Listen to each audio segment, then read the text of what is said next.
Hi, Jen Sprague, your Transformational Health Coach here, and I just thought I would do a quick little video. I've been thinking about sleep and how valuable it is, and I just got the nudge from nature, which is always, I don't know, talking to me.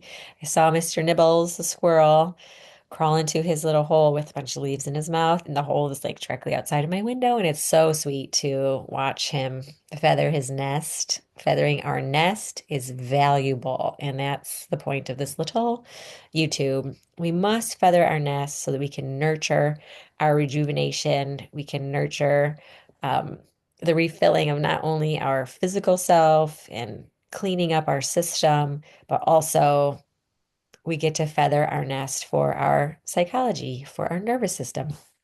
So, just talking about the mechanics of like preparing and feathering our nest before bed, something's really evolved for me. And I can say I've always prioritized sleep. Even in college, I was not an all-nighter kind of gal. I was like, after 12, my brain is useless. So, why would I even bother trying to study or write a paper? So, with that said, um, I focus on getting sleep and I just don't feel I feel gypped and I feel resentful if I don't get a decent amount of sleep, which for me, 7 hours is like the minimum, and I feel luxurious when I can have more than seven. And science says these days, guys, kids, 7 hours is the minimum. 6 hours is not good enough. And even one day of 6 hours or less is sleep deprivation. And that's a whole host of physiological effects that screws up our ability to function optimally. And we like that. We like to function optimally so we can do what we're passionate about. So, feathering our nest, getting the most out of sleep, and preparing. The first thing we get to think about is same go to bed time and same wake up time. The sleep time gets to be consistent from several scientists that I've tuned into. That's the number one tip is like you need to be consistent. If 11 o'clock is your bedtime, fine, make it 11 every night. If 10 o'clock is your bedtime, fine, make it every night. There's also information from Ayurveda, which is the science of health, the ancient science of health, which has studied the human body over 5,000 years. So I totally dig what I learned about the circadian rhythm from Ayurveda. And that is talking about how from 10 to 2, that is the time that the body rejuvenates.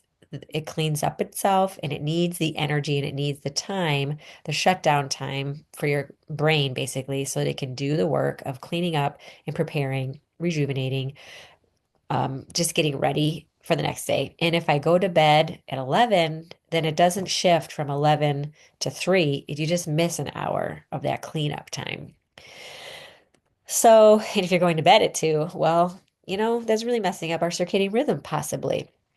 And not that every human is the same. So, there is no one size fits all. So, you get to experiment. But I just like that concept of if I really am using sleep for what it's for, which is to shut down the brain and allow the body to rest, clean up after itself, rejuvenate, detoxify, and get rid of inflammation, then let's set ourselves up for success and experiment with it. So I would challenge us to adopt the sleeping. This might be a huge stretch for some of us, and for some of us not.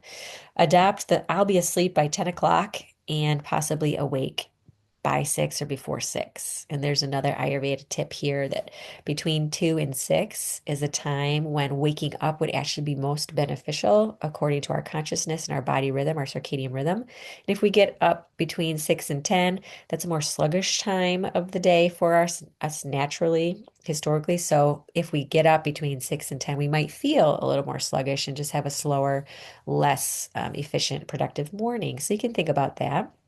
So that's why 10 to 6 is ideal.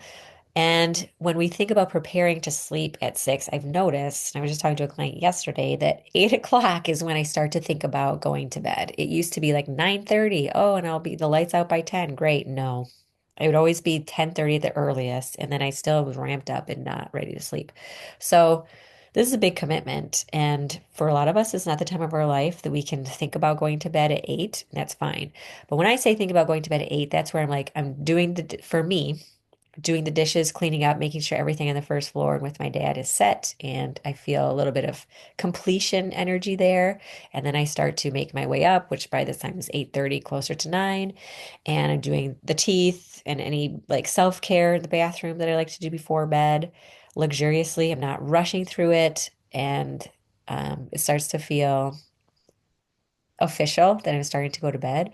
And then when I get into the bed, then I have options of how I'm going to just like take my brain, if it's still in the beta state, which probably it is, down into alpha, which is meditative, which then it will lead into theta, which is lucid dreaming, and then into delta, which is sleep, and then detoxifying. That's when detoxification is happening.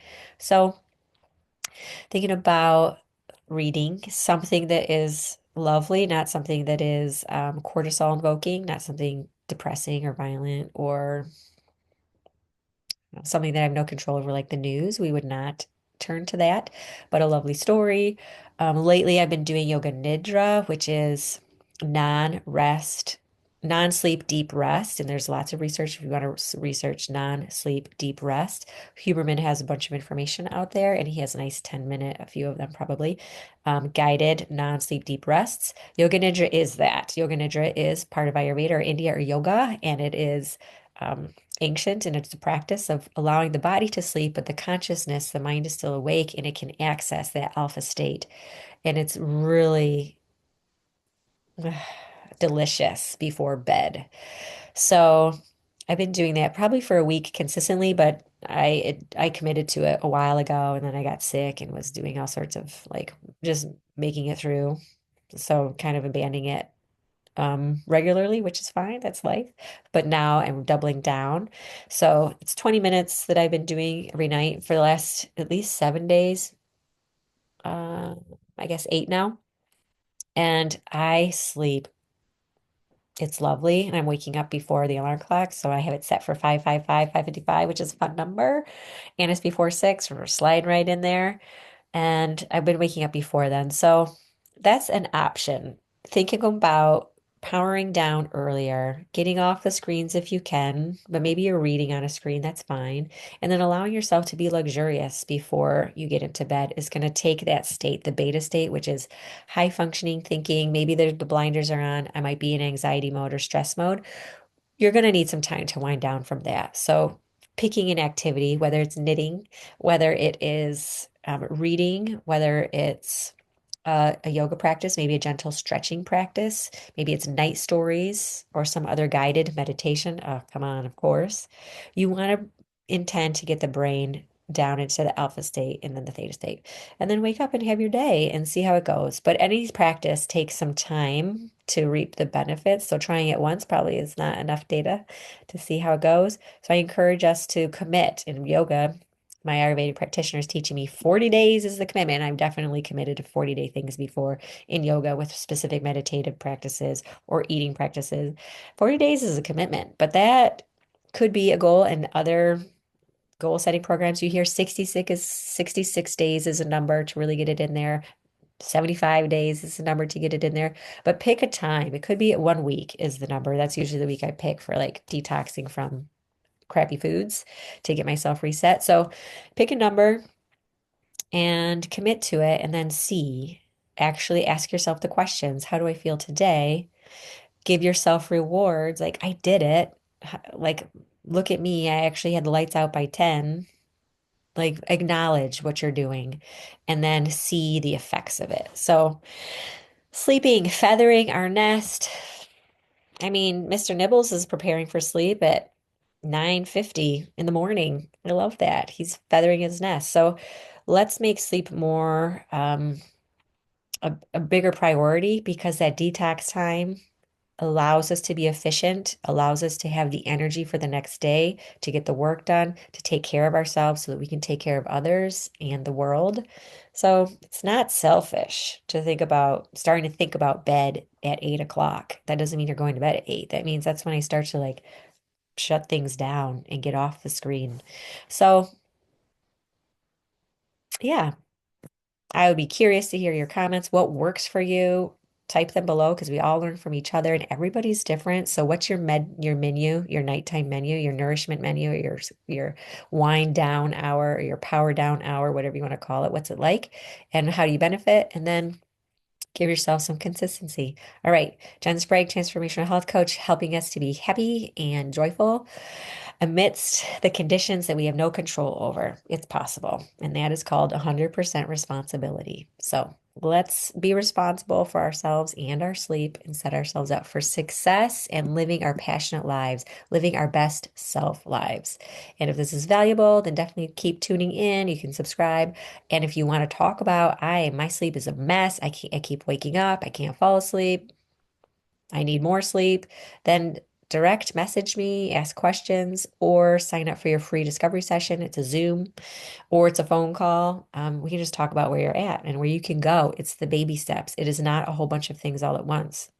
That's the other thing. So if you just pick one thing out of the things that I mentioned, like I'm going to start powering down at 8 o'clock and just see how that goes. Or I'm just going to add a 5-minute meditation before I sleep, see how it goes.